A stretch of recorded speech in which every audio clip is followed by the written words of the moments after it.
Pai querido, nós queremos render as nossas vidas a Ti, reconhecendo que nesse mundo não há nada mais precioso do que gastar as nossas vidas somente ao Senhor. Poder em todas as dinâmicas do nosso dia, em todos os compromissos e responsabilidades, estarmos apontando para a eternidade. Estamos investindo, Pai, o nosso tempo, aquilo que somos e temos, naquilo que nos gerará uma recompensa eterna e não terrena. Que possamos, como Teus discípulos, como peregrinos e estrangeiros nesse mundo, ter os nossos olhos cada vez mais voltados àquilo que é eterno. E que o Senhor tire os nossos olhos, Pai, daquilo que é terreno, passageiro, e que nos distrai daquilo que o Senhor tem para nós. Assim nós oramos, clamando mais uma vez pela revelação do Senhor e do Teu Espírito sobre as nossas vidas, em nome de Jesus. Amém, amém. Você pode se sentar. Um bom dia a todos. Eu continuo me chamando Vitor. Olá, um bom dia, que alegria poder começar esse teste que nós estamos fazendo nessas duas celebrações pela manhã. Tivemos a primeira às 8h30, foi uma grande bênção. Compartilhei com o pessoal das 8h30 que eu imaginei que seria meia dúzia de pessoas às 8h30. Falei até que eu estava pensando em descer e pregar aqui de baixo já, porque eu achei que seria só essas duas primeiras fileiras. E no final a gente tinha quase metade do auditório cheio. Glória a Deus, aplauda ao Senhor por isso. Porque multiplicação é milagre. Se o Senhor lhe dá a direção e a gente obedece, o restante Ele faz, a multiplicação Ele faz. Então hoje e no próximo domingo, dia 12, estaremos fazendo esses testes às 8h30 e às 11h. Não teremos celebração da noite, nem hoje, nem semana que vem. E ao longo dessas semanas vamos conversar com a equipe, orar e discernir o que o Senhor tem pela frente em relação a isso. Mas só o dia de hoje já tem nos alegrado muito ver aquilo que Deus está fazendo. Ontem tivemos um encontro precioso também com os servos comprometidos da nossa igreja, os voluntários que servem nas diversas dinâmicas aí. Todo esse povo que você vê servindo aí são os nossos servos comprometidos para falar sobre aquilo que Deus tem apontado para nós como igreja. É um tempo de avançar, é um tempo de respondermos ao Senhor por algo que Ele já está fazendo, uma multiplicação, uma conquista, e nós queremos avançar em obediência ao que Ele tem. Então foi um tempo muito especial. Tem alguém aqui que estava ontem no nosso encontro de servos comprometidos? Olha quanta gente. Uma salva de palmas aí para os nossos servos comprometidos. E se você que faz parte de uma célula e a sua célula ainda não está servindo juntos, fica o nosso encorajamento para você. Convida a tua célula, fala assim: vamos servir juntos. Já pensou se cada servo, ao vir servir, não vir sozinho, trazer a célula inteira? Que maravilha que vai ser. A gente vai conseguir preencher todas as responsabilidades que temos, ficará leve para todo mundo. Essa tem sido a nossa oração, que cada vez mais as células se engajem nesse processo. Nós temos alguém aqui que está pela primeira vez na nossa igreja, que está conhecendo algumas pessoas. Eu vou pedir para vocês colocarem em pé, que a gente quer dar uma salva de palmas bem forte para vocês. E para quem está perto também poder desejar as boas-vindas aí, dar um abraço, dizer sejam muito bem-vindos. Que alegria recebê-los, quanta gente, que especial. Muito especial recebê-los aqui, que vocês possam se sentir em casa. E para você que está aqui pela primeira vez, ou para você que não esteve na nossa celebração do dia 21 de junho, eu quero só contextualizar aquilo que nós vivemos, porque hoje é uma continuação da mensagem que tivemos aqui dia 21, que era sobre a jornada de um peregrino. E nós falamos que todos nós somos peregrinos. Então você vai dizer para quem está do seu lado: você é um peregrino. Você é um estrangeiro nesse mundo. Você não é daqui. Nós falamos no dia 21 sobre a jornada que cada um de nós estamos nessa terra. Ela é uma jornada de estrangeiros. Nós não somos daqui. E nós começamos a parte 1 dessa mensagem falando sobre o fim da história. que é para onde nós estamos indo. Qual é o fim? Qual é o nosso objetivo final? E eu expliquei que nós começaríamos pelo fim, porque para falarmos sobre o que vamos falar hoje, sobre a jornada, sobre o caminho, nós precisamos antes saber para onde nós estamos indo. E eu falei uma frase para vocês que é: quem não sabe para onde está indo, dificilmente encontrará forças para continuar caminhando. Quem não sabe para onde está indo, qual é o fim da história, o que tem do lado de lá da eternidade, eu perco as minhas forças quando eu enfrento desafios, sofrimentos, angústias nessa terra. Então, para que um peregrino ele se mantenha perseverante, com esperança, ele precisa saber o que vem no fim. Então nós compartilhamos aqui a partir de Apocalipse 21 e 22, sobre esse lado de lá da eternidade, sobre o que vai acontecer no dia em que a nossa vida se encerrar nessa terra, sobre o dia que nós chegarmos lá na cidade celestial, e ali tem uma imagem, né, do peregrino trilhando essa jornada em direção à cidade celestial, em direção ao nosso objetivo final. E Apocalipse 21 e 22, eles nos contam como será a cidade celestial, o que nós viveremos no fim da história, que lá teremos a nossa restauração completa em todos os sentidos, a criação vai ser restaurada, o nosso relacionamento com Deus vai ser restaurado, nós poderemos vê-lo face a face, a nossa identidade, quem nós somos, será verdadeiramente restaurado. Tudo isso será vivido no final, mas falamos também que não será por todos. Falamos que o céu, a cidade celestial, não é o destino de todas as pessoas, mas daqueles que ao longo da jornada e do caminho fazem as escolhas certas, e principalmente a escolha, a principal escolha de seguir Jesus, de entregar a sua vida para Jesus como seu único e suficiente Senhor e Salvador. Então passar nessa jornada, aprender a imitar Jesus, como Jesus agiria, nos tornamos como Jesus. Hoje na parte 2, agora que nós já sabemos para onde estamos indo, vamos falar sobre essa jornada até chegarmos na cidade celestial, a caminho dessa cidade celestial, a caminho do céu, a caminho da eternidade. Alguns versículos que lemos no dia 21, que eles precisam ser a base daquilo que nós estamos falando. Filipenses 3,14, ele diz assim: prossigo para o alvo, a fim de ganhar o prêmio do chamado celestial de Deus em Cristo Jesus. Paulo escreve: existe um alvo no final, e eu prossigo para o alvo. E esse alvo é o quê? Não é ter sucesso nessa terra, não é prosperar nessa terra. Esse alvo é um dia eu chegar na cidade celestial, ouvir do meu Senhor, do meu Deus: muito bem, servo bom e fiel, e receber das mãos dele a recompensa, a coroa. Falamos também sobre Filipenses 3,20, que diz que a nossa cidadania, porém, está nos céus, de onde esperamos ansiosamente o Salvador, o Senhor Jesus Cristo. Não somos cidadãos dessa terra. O Senhor nos escolheu para sermos brasileiros, né? Hoje um dia muito especial para ser brasileiro, torcer pela nossa seleção, e é um grande privilégio, mas a nossa verdadeira cidadania não é aqui. Somos cidadãos do céu, sendo peregrinos e estrangeiros nessa terra. Hebreus 13,14 diz que não temos neste mundo uma cidade permanente, nós aguardamos aqui uma cidade que virá.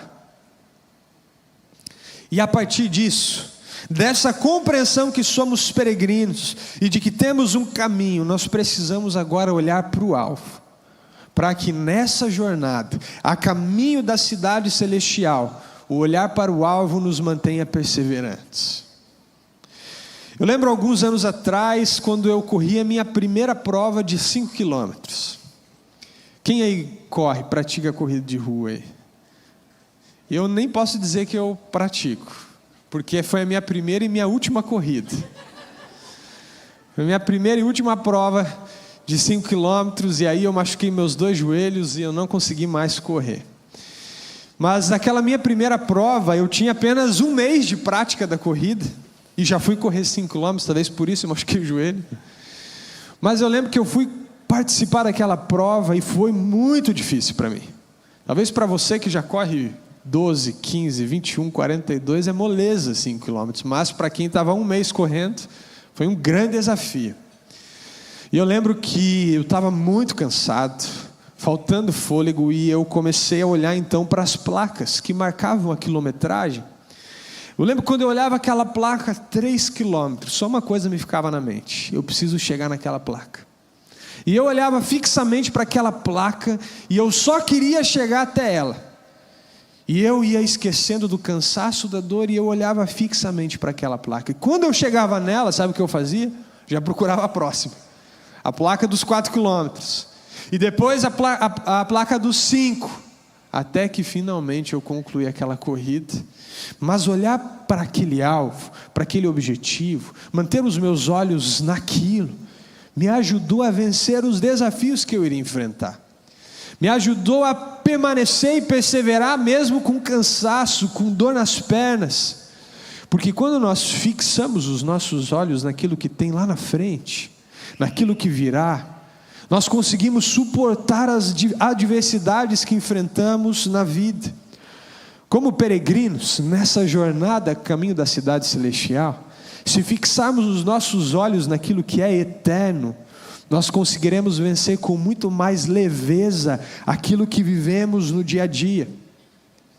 Então, onde estão os seus olhos hoje? O que você tem buscado? Como você tem vivido nessa jornada, nessa trilha, em direção à cidade celestial? Há vários textos na palavra de Deus que eles nos falam sobre essa jornada, sobre a caminhada, como devemos agir, mas tem um muito especial que há alguns anos eu gosto muito de meditar em cima dele, que é em Colossenses capítulo 3. Eu queria te convidar a abrir a sua Bíblia em Colossenses capítulo 3. Esse livro que na verdade é uma carta que Paulo ele escreveu à igreja de Colosso. Então era uma igreja que havia sido plantada na região de Colosso, discípulos de Jesus haviam lá, e ele escreve uma carta com algumas orientações, alguns conselhos, e essa carta em especial, ela tem esse teor de tirar os olhos das coisas da terra e colocar os olhos naquilo que é eterno. O povo de Colosso era um povo que vivia esse desafio. Eles até seguiam Jesus, eles até criam em Jesus, mas eles estavam apegados demais naquilo que era terreno e passageiro. Então Paulo nessa carta ele diz assim: queridos, algo precisa mudar, porque nessa jornada como peregrino, se os seus olhos estiverem nas coisas terrenas, você terá desafios. E ele escreve assim em Colossenses capítulo 3, verso 1 em diante: portanto, já que vocês ressuscitaram com Cristo, ou seja, que ele está falando para aqueles que já tomaram a decisão por Jesus, de caminhar com Jesus, de entregar a sua vida para Jesus. Vocês que já ressuscitaram com Cristo, procurem as coisas que são do alto, onde Cristo está sentado à direita de Deus.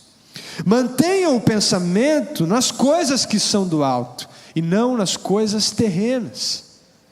Pois vocês morreram, e agora a sua vida está escondida com Cristo em Deus.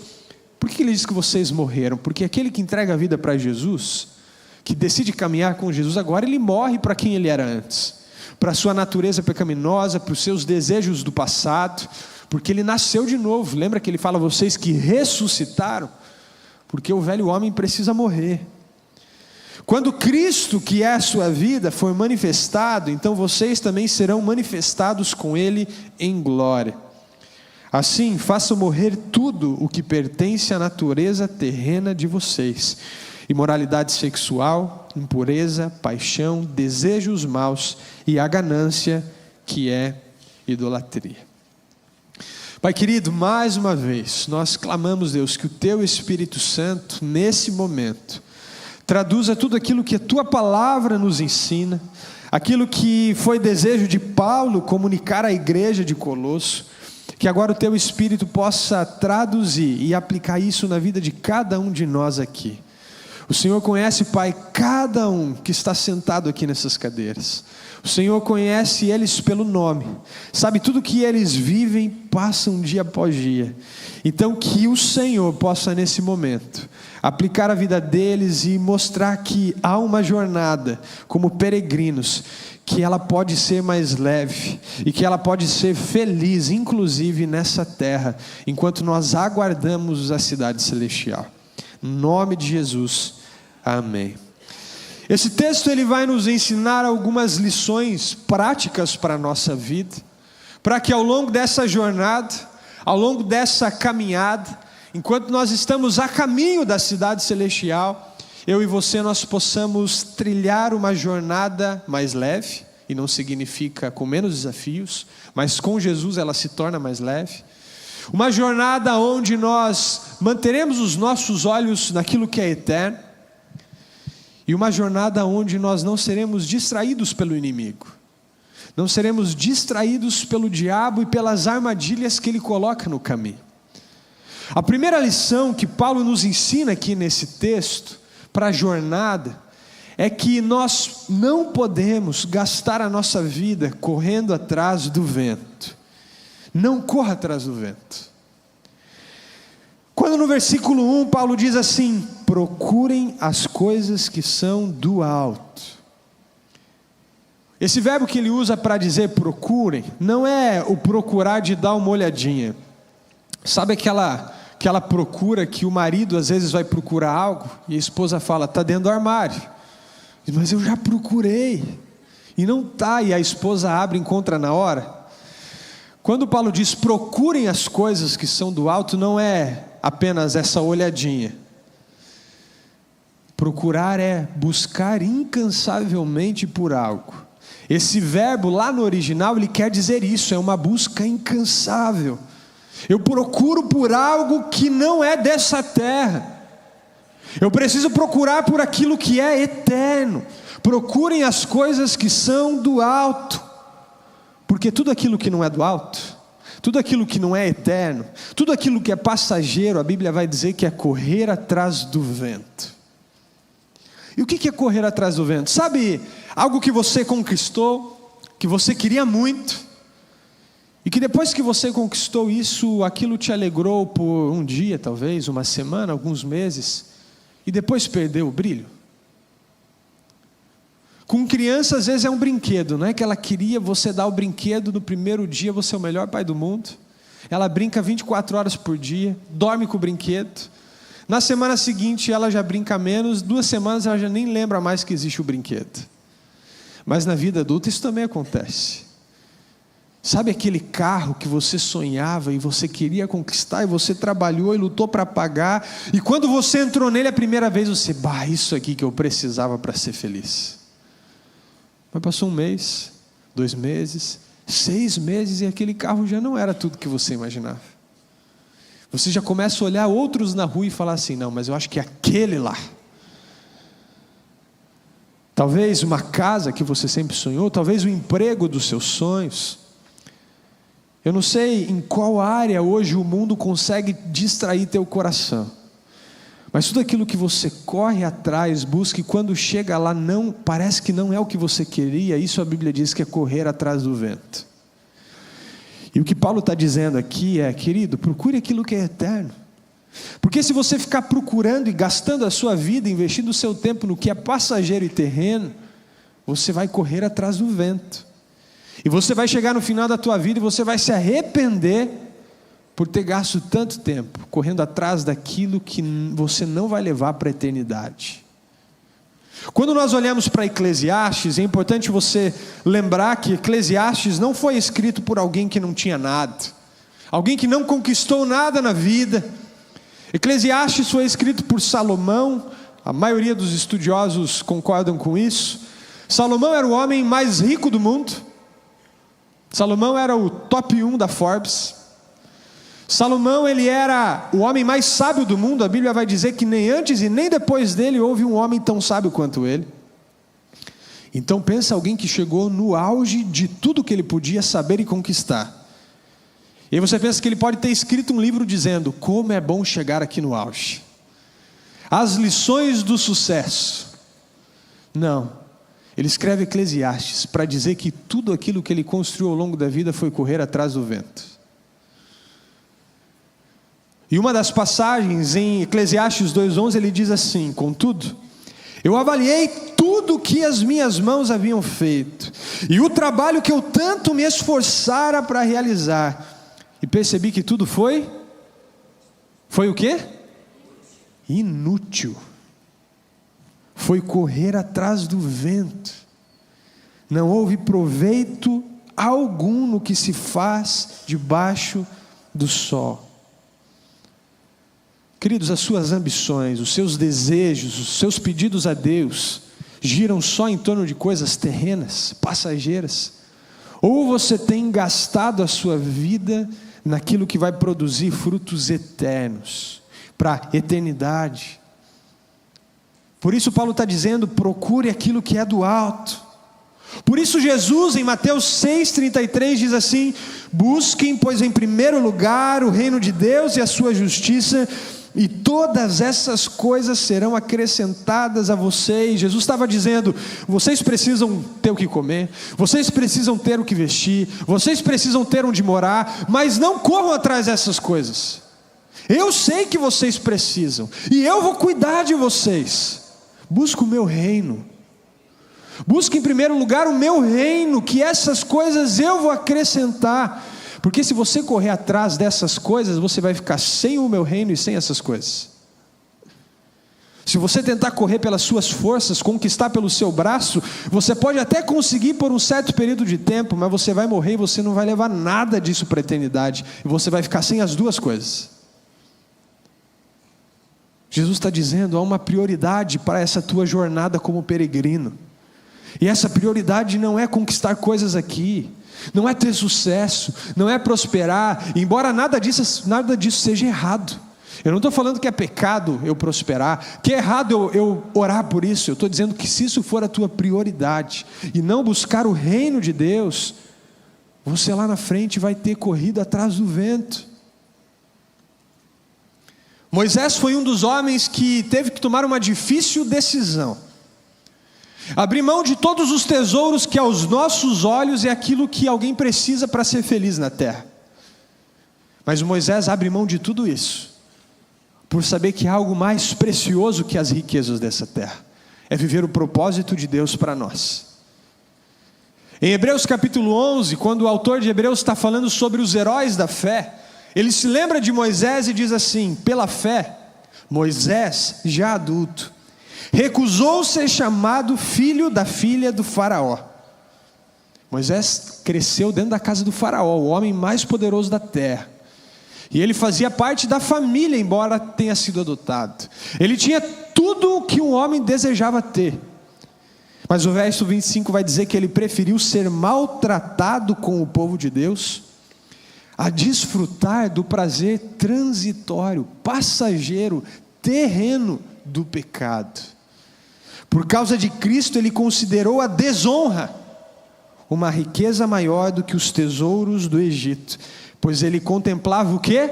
A recompensa. Ele estava de olho na recompensa, mas a recompensa que ele estava de olho não era terrena.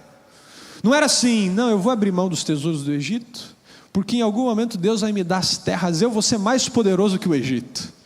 Moisés nunca pensou nisso, mas ele pensou: vai chegar um dia em que essa jornada de peregrino vai acabar, essa jornada de estrangeiro vai acabar, e ela é curta. A gente vai viver 80, 90, 100 anos. Vai chegar um dia que ela vai acabar, e eu vou receber do meu Senhor a recompensa. Ele sabia que o que ele estava buscando era mais valioso. Imagina você agora, se imagina, você crescendo numa família, a família mais poderosa do mundo. Você cresceu na família do Trump. Você lá foi adotado pela filha do Trump, e você cresce numa casa que tem tudo. Você tem todos os bens que você deseja, não passa necessidade nenhuma. Você tem o que você quer, você tem estudo, você tem conhecimento, porque Moisés tinha isso. E de repente você olha para uma família simples, pobre, que não tem nada. mas que é o teu povo, e o Senhor diz: abre mão de tudo que você tem, agora você vai viver com eles lá. Será que a gente teria essa coragem que Moisés teve? De dizer: olha, eu prefiro a desonra do que a desfrutar dos tesouros do Egito. O que Moisés nos ensina aqui é que com Deus, quando nós estamos vivendo o propósito do Senhor, a desonra, ela é uma riqueza maior do que os tesouros do Egito. Se eu estou vivendo o propósito de Deus para mim, pode até aos olhos humanos não ser honrado o que eu vou viver, mas eu sei que é uma riqueza maior do que os tesouros do Egito. Por isso que Paulo, ele nos seus escritos, que a maioria deles ele estava preso, sendo perseguido, sendo açoitado, ele vai dizer assim: queridos, eu estou feliz, alegrem-se. Em Filipenses capítulo 3 ele vai dizer: tudo que eu já conquistei na minha vida eu considero como perda. Paulo não tinha pouca coisa. Paulo cresceu numa família abastada. Paulo ele era um mestre da lei, conhecedor das escrituras, ele era respeitado pelos judeus. Paulo ele tinha uma posição de destaque no sinédrio, e quando ele tem um encontro com Jesus, ele abre mão de tudo isso, e depois ele vai escrever: tudo aquilo que para mim era importante, hoje eu considero como perda. E depois ele usa um termo mais forte ainda, ele diz: eu considero como esterco. Como esterco, não tem valor nenhum para mim isso aqui. O status que eu tinha, a posição que eu tinha, o conhecimento que eu tinha, a cadeira que eu me assentava, eu prefiro hoje estar passando fome, sendo açoitado, mas cumprindo o propósito que Deus tem para mim. Sabe por quê? Porque ele estava buscando e correndo atrás das coisas de Deus e eternas, não correndo atrás do vento. C.S. Lewis tem uma frase que diz assim: a história humana é a longa e terrível história do homem tentando encontrar algo além de Deus que o faça feliz. Quer resumir a história do homem? A história da humanidade é isso aqui: geração após geração, século após século, era após era, o homem tentando encontrar algo que o faça feliz. Algum deles encontrou até hoje? Alguém consegue dizer hoje assim: não, o segredo da felicidade é esse? Tal homem buscou além de Deus e ele conseguiu encontrar. Em milhares de anos, o homem nunca conseguiu encontrar algo além de Deus que o faça feliz. Vocês conhecem o ator Jim Carrey? Conhecem? Jim Carrey, quando ele estava no auge da sua carreira, ele viveu um grande processo de depressão. E quando ele estava vencendo esse processo, ele deu uma entrevista e ele disse uma frase que ficou muito conhecida. Ele diz assim: olha, eu gostaria que todo mundo pudesse ficar rico, famoso e ter tudo o que sempre sonhou, para perceber que essa não é a resposta. Jim Carrey, ele estava rico, famoso, tudo que ele sonhou a vida inteira conquistar, ele tinha conquistado. Ele chegou lá e descobriu o quê? Que era vento, que ele tinha corrido atrás do vento. Porque as pessoas não entendiam: como assim você pode estar em depressão, você é rico, famoso, todo mundo está querendo fazer filme com você, você é amado. E ele vai dizer: eu queria que todo mundo vivesse o que eu estou vivendo, ter tudo, para ver que não é isso que nos faz feliz. Eu já compartilhei algumas vezes aqui que eu gosto muito de futebol americano, e no futebol americano tem um jogador que ele é considerado o maior jogador de todos os tempos do futebol americano. Ele se aposentou recentemente, o nome dele é Tom Brady. O Tom Brady, ele é considerado por alguns o maior esportista de todos os tempos, acima do Pelé, acima do Senna, porque o que ele viveu dentro do mundo do futebol americano realmente foi extraordinário. Ele tem mais títulos do que todos os clubes do futebol americano. Você faz um ranking de quais clubes têm mais título, ele vem primeiro. E quando o Tom Brady ganhou o seu terceiro campeonato, e ele estava no seu auge físico, de idade, ganhou um terceiro campeonato, ele era multimilionário. Naquela época ele era casado com a Gisele Bündchen. Talvez você conheça ele por ser o marido da Gisele Bündchen. E ele está dando uma entrevista e perguntam para ele assim: Tom, como é chegar no topo? ser um multimilionário, ser casado com a Gisele Bündchen e ainda ganhar 3 campeonatos, 3 Super Bowls. E ele fala assim: olha, eu olho para tudo isso e penso, isso não pode ser tudo, tem que existir algo mais. Você já imaginou? Alguém conquistou tudo, os títulos que ele sonhou desde criança, se tornou o maior daquele esporte, era multimilionário, era casado com a Gisele Bündchen, e só eu sou casado melhor.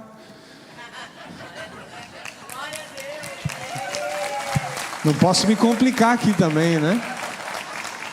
Não era casado com a Marina, minha esposa, mas não era qualquer coisa, né? Ser casado com a Gisele Bündchen. E ele chega lá no topo e diz assim: olha, não pode ser tudo isso, tem que existir algo mais, porque aquilo é correr atrás do vento. É correr atrás do vento. É correr atrás de algo que você vai investir a sua vida inteira, e a hora que você chegar lá, você vai descobrir que não tem nada. Para pensar no seu maior sonho hoje. Se Deus chegasse para você e falasse assim: filho, eu vou fazer o que você desejar, faz o pedido aí. Você pode pedir: olha, eu quero ser o homem mais rico do mundo, ou eu quero me tornar o presidente da empresa onde eu trabalho, ou eu quero ter aquela casa. Pensa no que você quiser. Se for alguma coisa terrena, eu tenho uma péssima notícia para você. Quando você chegasse lá e Deus te desse isso que você está pedindo, você ia chegar lá e ver que não tem nada, que foi correr atrás do vento. Você vai perceber que aquilo não te trouxe felicidade, não te trouxe a paz que você pensava que traria. Porque quando nós corremos atrás do vento, nós não encontramos nada. A segunda lição que Paulo nos dá aqui em Colossenses é que nós não podemos, na jornada a caminho da cidade celestial, nos distrair da missão. Não se distraia da missão.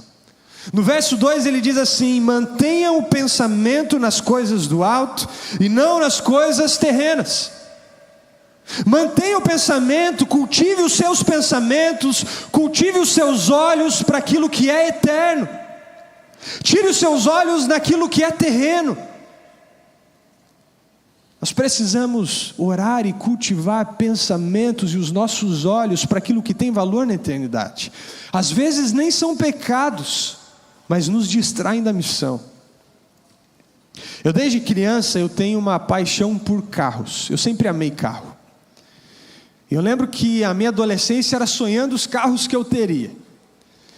Inclusive essa paixão na minha vida já trouxe grande sofrimento para minha família, porque várias vezes eu trocava de carro sem poder pagar, e eu fazia a nossa família enfrentar momentos de escassez terríveis, porque era uma paixão em coisas desse mundo.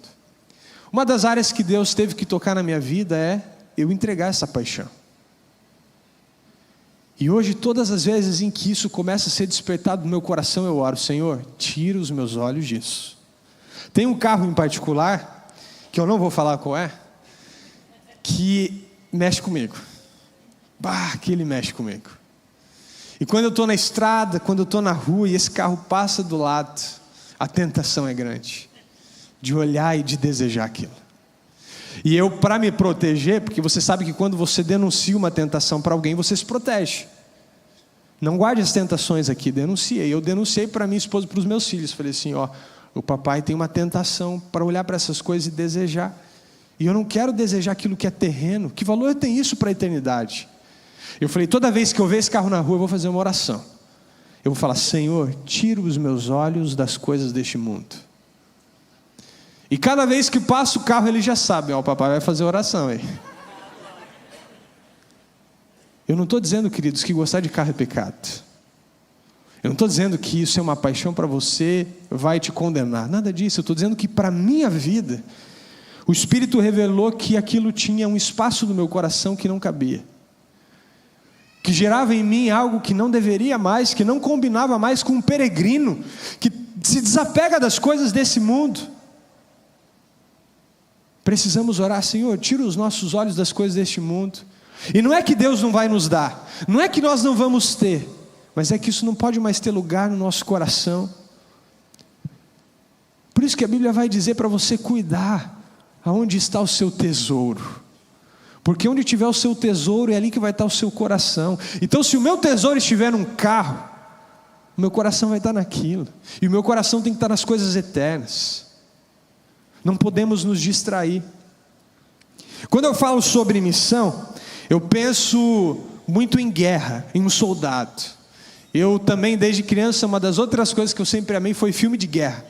Eu assistia com o meu pai todos os filmes de guerra, o Resgate do Soldado Ryan, esses filmes clássicos, a gente amava. E quando eu casei, isso acabou na minha vida. Eu fiquei por uns 10 anos só assistindo comédia romântica com a minha esposa, por amor a ela. Mas graças a Deus meus filhos cresceram. Hoje um tem 14 e outro tem 10, e agora a gente assiste juntos os filmes de guerra. Eu voltei a assistir os filmes de guerra com eles. E eu amo filme de guerra, eu gosto de ver as estratégias, e eu acho impressionante o foco de um soldado quando ele está numa missão. Quando um soldado está numa missão, e ele está lá no Oriente Médio, ele está em qualquer região do mundo, ele está focado naquela missão. Ele está focado no que ele precisa fazer. Ele não se distrai com as coisas deste mundo. Ele não se distrai com aquilo que não é exclusivamente para a missão. Queridos, nós temos uma missão dada por Jesus. Mateus 28:19 vai dizer: façam discípulos, vão e façam discípulos. Essa é a missão para cada um de nós. Não foi uma missão que Jesus deu aos pastores, aos missionários. Não, é para todo discípulo. Nós temos uma missão. Então, se você é engenheiro, se você é médico, se você é advogado, se você é dona de casa, não importa a sua profissão, você tem uma missão: fazer discípulos, usar a ferramenta que Deus te deu, o teu trabalho, a tua profissão, a tua faculdade, para fazer discípulos. Não podemos nos distrair dessa missão. Paulo deu essa orientação para Timóteo. Timóteo era um discípulo de Paulo. Paulo escreve 2 cartas para ele, e na segunda carta de Timóteo, capítulo 2, verso 2 a 4, Paulo fala assim para Timóteo: Timóteo, as palavras que você me ouviu dizer na presença de muitas testemunhas, confie-as a homens fiéis, que sejam também capazes de ensiná-las a outros. Ou seja, ele está falando sobre fazer discípulos. Ele está falando assim: aquilo que você me ouviu dizer, você vai ensinar a outros. Esse é o processo de discipulado. Discipulado não é um bicho de 7 cabeças. É você pegar algo que você ouviu de alguém e você contar para alguém que ainda não sabe aquilo. Então Paulo está falando: Timóteo, nessa missão do discipulado, não se distraia. E ele vai continuar dizendo: suporte comigo os sofrimentos como bom soldado de Cristo Jesus. Ele está dizendo: Timóteo, você é um soldado, você tem uma missão. E ele finaliza dizendo: nenhum soldado se deixa envolver pelos negócios da vida civil, porque ele está lá para poder agradar aquele que o alistou. Quem que nos alistou para esse exército? O Senhor, Jesus. Nós somos do exército de Jesus. A nossa missão aqui é agradar aquele que nos alistou, aquele que nos chamou, que nos deu uma missão. E um bom soldado, ele não se distrai com as coisas desse mundo. Os olhos não começam a buscar coisas terrenas, porque ele está focado na missão, ele não se distrai da missão. Por isso que em 1 João capítulo 2, João ele vai falar sobre um cuidado que nós temos que ter ao trilhar essa jornada, ao trilhar esse caminho. Ele vai dizer: queridos, não amem o mundo, nem o que nele há. Não amem o mundo, nem o que nele há. Se alguém ama o mundo, o amor do Pai não está nele. Presta atenção. Esse é o grande risco de nós conquistarmos as coisas nesse mundo. É errado ter um carro? Não é errado. É errado ter a casa dos meus sonhos? Não é errado. O problema é se você começa a amar esse mundo por causa disso. Se aquilo que Deus mesmo te entrega começa a pegar o teu coração nessa terra. João está dizendo: cuidado, não amem o mundo, pois tudo o que há no mundo, e o que há no mundo? Desejos carnais, desejos da carne, o pecado, as tentações, o desejo dos olhos. Para mim, na minha vida, aqueles carros eram desejos dos meus olhos para coisas terrenas. A arrogância da vida, tudo isso não provém do Pai, não provém de Deus, mas isso é do mundo. O mundo e os seus maus desejos passam, tudo isso vai passar, mas aquele que faz a vontade de Deus permanece para sempre. Mais uma vez ele falando, agora um outro autor dizendo: querido, para de buscar o que é desse mundo, o que é terreno, para de amar essas coisas, volta teus olhos para aquilo que é eterno, volta teus olhos para aquilo que você vai passar a eternidade desfrutando. Não se distrai. Um peregrino, ele precisa ter a certeza de que ele está numa missão, senão ao longo do caminho o diabo vai começar a colocar coisas para você se distrair. A terceira lição é que nós não podemos chegar ao céu carregando a terra. Não podemos chegar na cidade celestial, chegar na porta da cidade celestial com a nossa mochila cheia de coisas terrenas. Olha o que Paulo escreve no verso 5: assim, façam morrer tudo que pertence à natureza terrena de vocês. Façam morrer. Faça morrer tudo aquilo que pertence não mais ao homem eterno, à mulher eterna que Deus te fez quando você nasceu de novo, mas aquilo que te atrai para esse mundo, para essa terra. Faça morrer. Enquanto nós estamos a caminho da cidade celestial, enquanto nós estamos na jornada, enquanto esperamos o nosso encontro com o Rei, nós precisamos limpar as nossas vestes. Por isso lá em Colossenses 3, Paulo vai fazer uma lista de pecados que nós precisamos entregar, tirar da mochila. Já não cabe mais para um peregrino. Se você ficar carregando isso na jornada, tua mochila vai estar pesada. Você vai ter uma mochila pesada, você vai ter uma jornada pesada. E não são só pecados que pesam a nossa mochila. Sabe o que mais pesa a nossa mochila e nós não podemos chegar ao céu carregando? Ressentimento. Você tem ressentimento com pessoas? Perdão não liberado. Pessoas que passaram pela tua vida, te feriram e você guarda aquilo até hoje. E você não libera. É peso na mochila. Tentações não denunciadas. Sabe aquele pecado que você não chegou a cometer, mas você foi tentado? Um olhar, um desejo. Denuncia. Denuncia para o teu cônjuge. Denuncia para um líder. Porque esse pecado não denunciado é peso na mochila. E o diabo vai pegar esse peso, em algum momento ele vai tentar fazer ele virar pecado na tua vida. Denuncia. Não carregue esse peso. Não carregue uma mochila que não tem mais necessidade. Em 2 Pedro capítulo 3, verso 13, Pedro ele escreve assim: de acordo com a sua promessa. Promessa de quem? De Jesus. De acordo com a promessa de Jesus, que um dia Ele voltará, que um dia Ele nos buscará. De acordo com essa promessa, enquanto nós esperamos novos céus e nova terra, o que a gente deve fazer? Pedro também está falando, enquanto você está na jornada, nessa jornada que você está esperando, o que você deve fazer? Lê comigo ali o verso 14. Enquanto esperam essas coisas, enquanto você espera a cidade celestial, empenhe-se para que Deus os encontre imaculados, inculpáveis e em paz com Ele.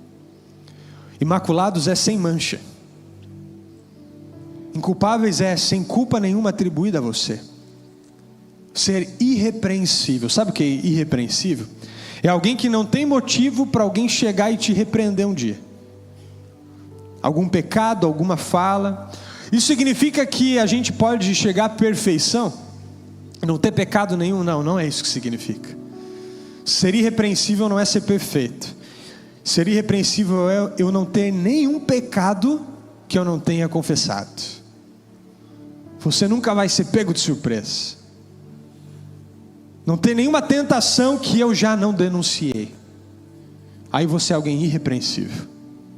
Não tem como o diabo chegar e te repreender por algo, porque você vai dizer assim: eu falhei, mas eu já denunciei.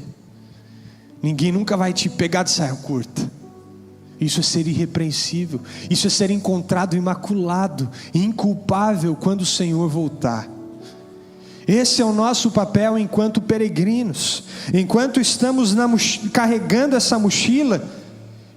E hoje a pergunta é: o que você tem carregado que não cabe mais, não combina mais, não precisa mais? São pecados que você ainda não confessou? São tentações que ainda não foram denunciadas? São dobras na tua alma como amargura, ressentimento, falta de perdão, que você tem carregado hoje, que pesa a tua mochila na jornada? Deus está nos convidando nessa manhã a deixar essa mochila mais leve. Nós não precisamos carregar a terra, as coisas desse mundo, em direção ao céu. John Owen, um teólogo muito conhecido, ele diz que ou você está matando o pecado, ou ele está matando você. Não tem meio termo. Não tem neutralidade na jornada com Cristo. Ou você está todo dia matando o pecado em você, ou todo dia o pecado está te matando. Todo dia sua mochila vai ficando mais pesada e a jornada começa a se tornar mais difícil. Eu queria concluir lembrando que nós somos peregrinos nesse mundo, estrangeiros nesse mundo. E queridos, ninguém vai viver aqui para sempre. Embora às vezes a gente até ora para o pastor Oswaldo viver para sempre, né? É uma bênção, é um anjo na terra. Mas sabia que existem pesquisas que dizem que o tempo médio que leva para um ser humano ser completamente esquecido na terra são 100 anos? Essas pesquisas, elas dizem que em 100 anos ninguém mais se lembrará de você e nem de mim. Significa que se Jesus não voltar até lá, em 2126 ninguém vai se lembrar de nenhum de nós aqui nesse auditório.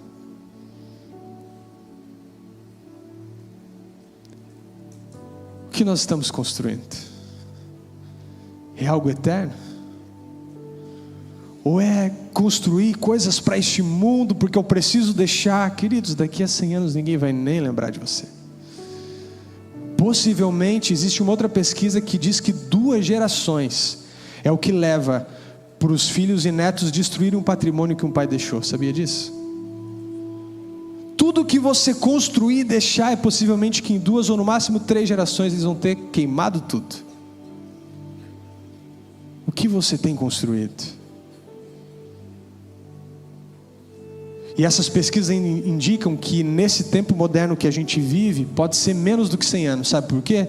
Antigamente existiam os portas-retratos, as pinturas. Então às vezes ficava na parede da família uma pintura, um porta-retrato dizendo: esse é o seu bisavô, esse é o seu tataravô. Hoje, como as fotos são digitais, nós nem isso mais temos. E sabe esse rolo da câmera aí no teu celular com 15 mil fotos, 20 mil fotos, lotando o teu celular? É muito possível que eles vão embora junto com você. Ninguém vai salvar esse rolo na nuvem para acompanhar depois.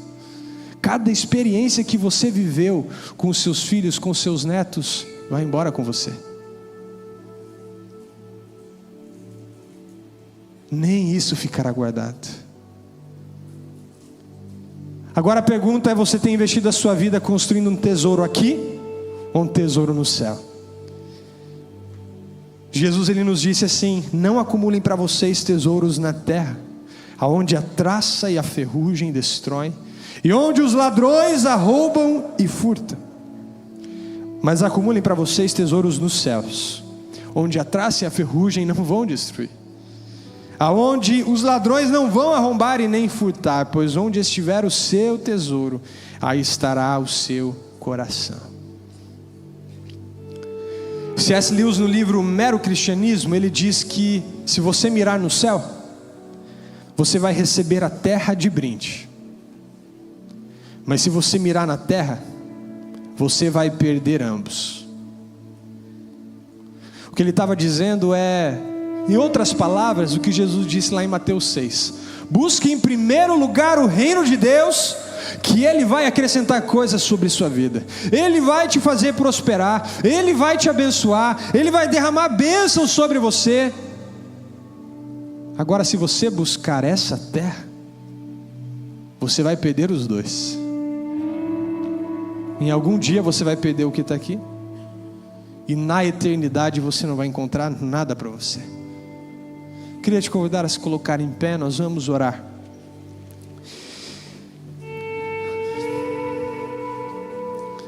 Eu quero te dar um tempo para você fazer a sua oração. Eu tenho as minhas lutas, os meus desejos, aquilo que tem os meus olhos, eu sei o que eu preciso entregar para o Senhor diariamente. Mas você sabe os teus.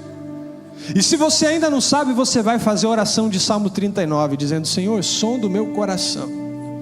Se há algo na minha vida, se há algum olhar meu para essa terra que não agrada ao Senhor e que tira os meus olhos da eternidade, me revela agora. Tu fecha os seus olhos, faz essa oração: Senhor, me revela aquilo que tira os meus olhos da eternidade.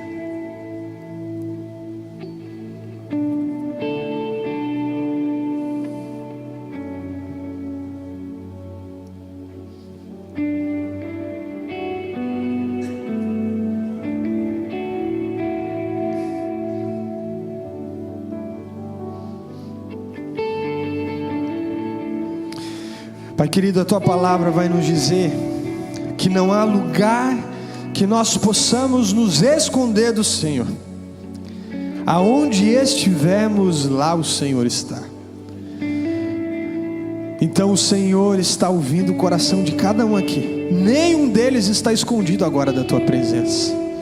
O Senhor não só os conhece pelo nome, mas o Senhor sabe quais são as áreas de cada um de nós aqui que ainda nos prendem a este mundo, que ainda nos fazem correr atrás do vento.